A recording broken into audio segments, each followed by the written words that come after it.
Bonjour, chers auditeurs. Ici Camille de Fast News. Welcome to our second episode. Today we have a lot of interviews and reports to present. First, we should welcome a new member, Lali Lours, and sadly we have to say goodbye to Grégoire and Leopoldo. After, we have a presentation on Thinking Putty and how it was made, followed by an interview for Lisa Hamon, the director for La Comédie Musicale this year.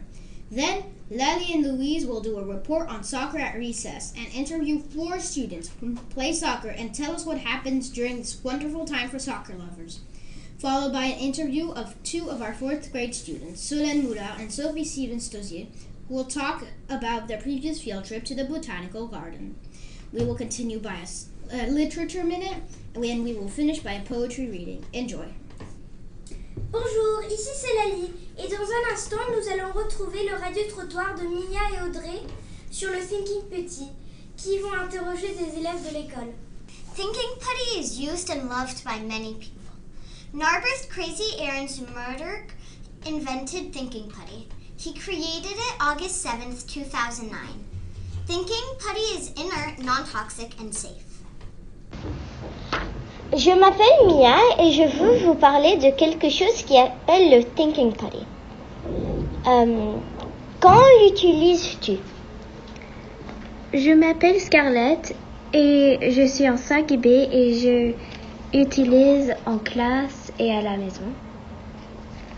Bonjour, je m'appelle Cosette, je suis en CM2B et j'utilise en classe et aussi, pas trop à la maison, mais j'utilise en classe. Que penses-tu de cette invention? Je pense que c'est intéressant et joyeux. Moi, je pense que c'est très bien d'utiliser et ça... je crois que c'est amusant de jouer avec. Hello, my name is Mia and I'm going to talk to you about something called Thinking Putty. First, what do you think of this invention? I think it makes me feel relaxed in class when I'm stressed. Do you think it helps you to concentrate or it's just a distraction? Why? I think it helps me concentrate because it's fun. It's good to play with. Thank you, Sophia. Wow, merci Audrey et Mia. Maintenant, Cosette et Shaima vont interviewer Mrs. Hamon. Bonjour, je m'appelle Cosette. Et moi, je m'appelle Shaima et aujourd'hui, on va vous parler de la comédie musicale de cette année à la FASNI pour les CM1 et les CM2. We are very lucky to welcome the new director, Mrs. Amon. Thank you for coming. May we ask you a few questions? Of course. How does it feel to be the new director this year? It's very exciting. I've been assisting Madame Betacrax and Madame Viro for a long time when Mr. Kiak was the director, and I was very happy that I was asked this year to be the head director. I like working with these women. I love working with the kids. It's great. It's exciting. And this year we're lucky because Madame Tiem, Inez, Jan's mom, is also helping us, and so we have a strong panel of 4 women directing the show, so I'm excited.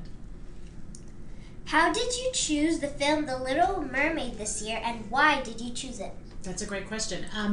So it's funny, last year I worked with a girl, Chloe, who used to go to this school. She's now at White Plains High School, and she came to me to work with her on auditioning for Ursula in Little Mermaid. And we worked a lot on the music. She did get the role, and I got really familiar with the show. I always knew the movie, but I got very familiar with the show, and when I got hired this summer to direct the show, I thought, well, this is a great show because, first of all, I didn't realize when I picked it, but a lot of French people know it, La Petite Sirène in France, so that's a great thing. I don't think we've ever done it. We do a lot of Disney shows, and there's a lot of good roles. There's lots of mermaids, there's lots and lots of, there's seagulls, there's lots of songs. It's a fun show. The music's great. I just thought it was a good fit for all of us. What does it take to be the lead part, Ariel? Ooh. So Ariel's a tough role because she sings a lot and she sings really high. So we really need a very strong singer and a strong actress. Yeah, it's not going to be the easiest role to cast. You know, we're still in auditions right now, and it's hard too. And it's hard for me because I've known some of these fifth graders since they were babies, and I have to just choose who I think is the right part for the role, the best fit, no matter if I like them, if I don't like them. Of course, I like everybody, but you know, I can't pick my favorite kids. I have to pick the person that's right for the part. And the nice thing is, it's not just me casting it; it's Madame Betacrax, it's Dina, and it's Inez. So, yeah. What are your main goals in theater this year? I want everybody to have a great time. I want it to be a positive experience. I want us to do our very best. I'm hoping everyone will learn a little more about theater than they knew before. And I want to put on a great show. I know we've had great shows in the past, and there's things I'm looking to improve upon. I know we had some problem with the sound last year. I'm working really hard to get that fixed. And I just want the kids and the parents to have a great experience. I'm happy I have a lot of parents helping.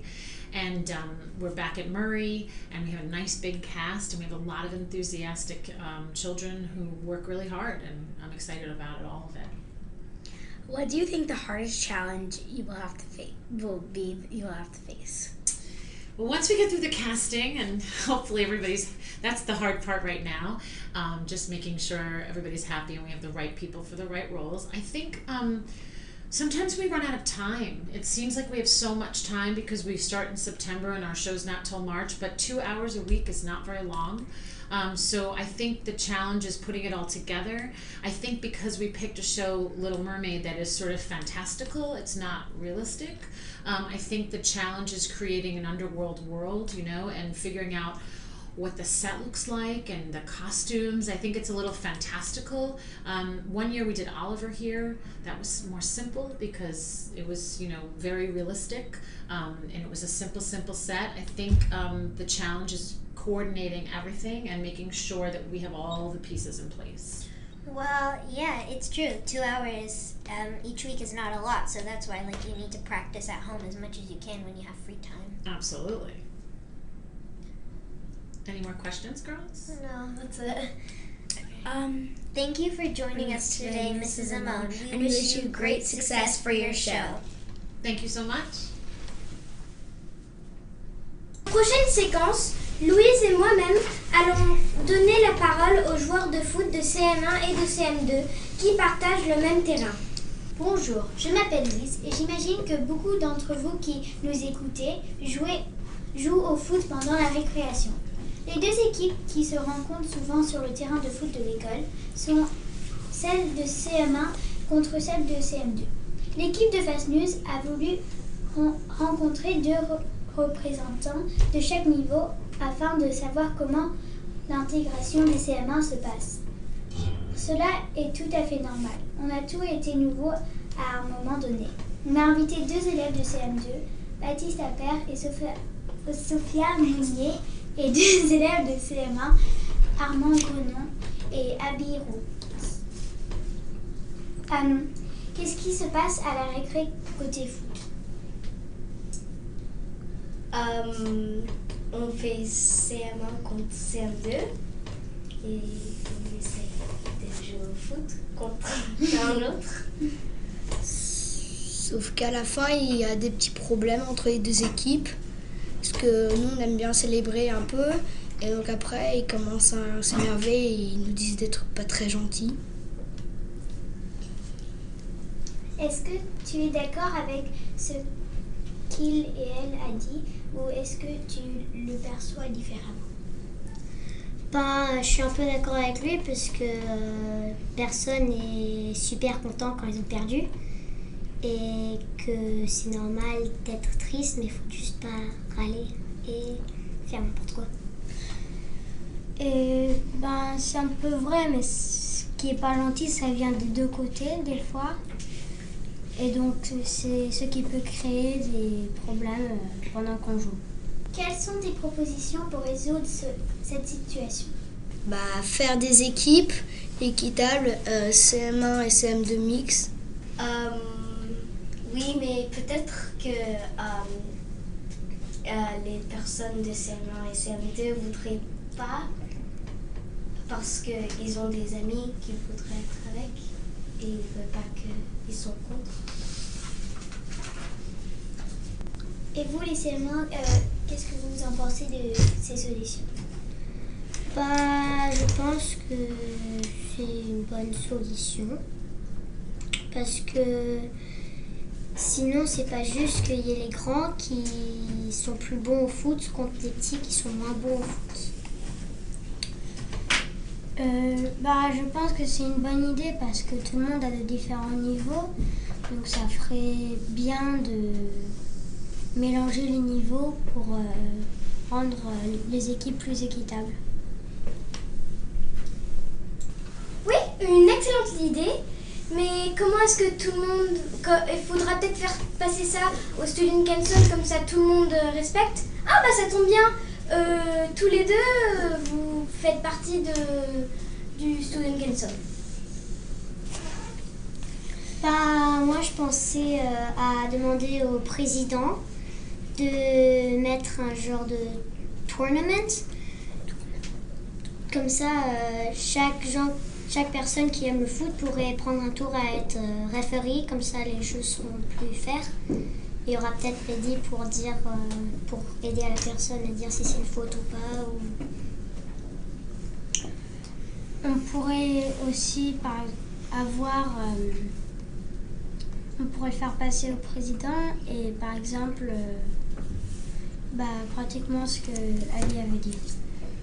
Merci. Et voilà la solution du foot. Maintenant, Cosette et Mia vont rencontrer deux élèves de CM1 qui vont partager avec nous leur sortie de classe au Botanical Garden. Solène Moulard et Sophie Stevens-Tosier. Hi, my name is Cosette. Et moi, c'est Mia. The fourth graders at our school just went to the botanical garden for a field trip. And today we are going to ask Solène Moulard and Sophie Stevens-Tosier questions about their trip. To begin with, what was the most important thing you learned? Well, we learned a lot about plant adaptation and, for example, what plants go in water, what plants need dry places, and what places need to be in places that are moist, like the jungle. We also talked about how plants develop, and for example, like Solène said, certain plants need more water to grow. Deuxièmement, est-ce que tu as aimé la visite? Moi, j'ai aimé parce que en fait, on a appris beaucoup de choses et on a appris comment certaines plantes habitent dans des climats différents. Moi, j'ai aussi bien aimé parce qu'il y avait plein de plantes et j'aime bien la nature. Et comme Sophie a dit, on avait beaucoup parlé, on avait beaucoup appris et je trouve que c'est bien. What plant were you fascinated by the most? There was this lily pad with beautiful bright colored flowers.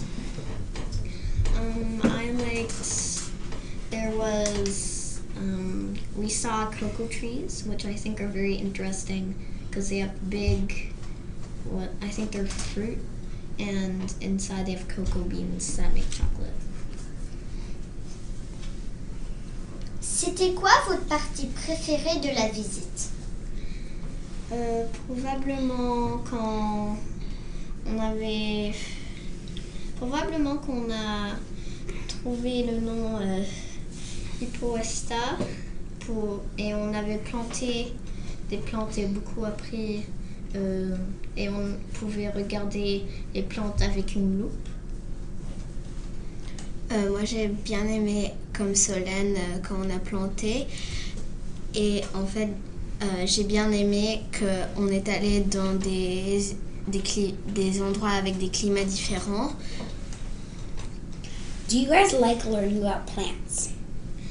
Yes, I do. I think they're very interesting and I like to see how they grow, and if you change the position they're in, they'll probably grow more towards the sun and if you change it again, it'll grow back to the sun.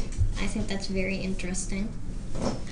And I liked that the plants, like, they were all different in a way. Like, even the cactuses, different types of cactuses, they might still look the same, but they're, like, they develop differently, and they don't need the same amount of dryness and water. Qu'avez-vous fait en classe pour préparer cette visite? On avait regardé le développement des haricots dans un sac et on avait mis un sopalin mouillé pour qu'il pouvait avoir de l'eau et on regardait comment il lentement poussait. Thank you so much to Solène Moulard and Sophie Stevens-Dozier for letting us ask you a few questions on the radio. We hope you have a great year. Thank you so much. Waouh, très intéressant. Merci beaucoup. Maintenant, on présente Mia et ses lectures. Hello, my name is Mia and I'm going to do the monthly book report. This month, the book is The War That Saved My Life by Kimberly Brubaker Brudley. This book is about a girl named Ada that lives with her cruel mother and her little brother Jamie in England. This book takes place during the World War II. Ada is born with a club foot. She teaches herself to walk even though it is painful. The Germans are going to bomb London, so Ada and her brother have to move with a lady named Mrs. Smith. Will it be the right fit? Find the book to find out. Well, I want to read this book now. Now, a poem. L'écolier et le ver à soie. Heureux le papillon qui libre dans l'air vole, disait un écolier ennuyé de l'école. Sans trêve et sans repos, travaillez, travaillez, voilà mon sort à moi, malheureux prisonnier. Et s'adressant au ver à soie. Comment peux-tu toi-même filer ta prison? L'insecte répondit, je travaille avec joie, car j'en sors papillon. Louis Ratisbonne. Et voilà pour aujourd'hui. Merci d'écouter. On se retrouve le 4 novembre où on aura la chance de recevoir Monsieur Gianni, le nouveau directeur de la FASNI et les nouveaux délégués du Student Council.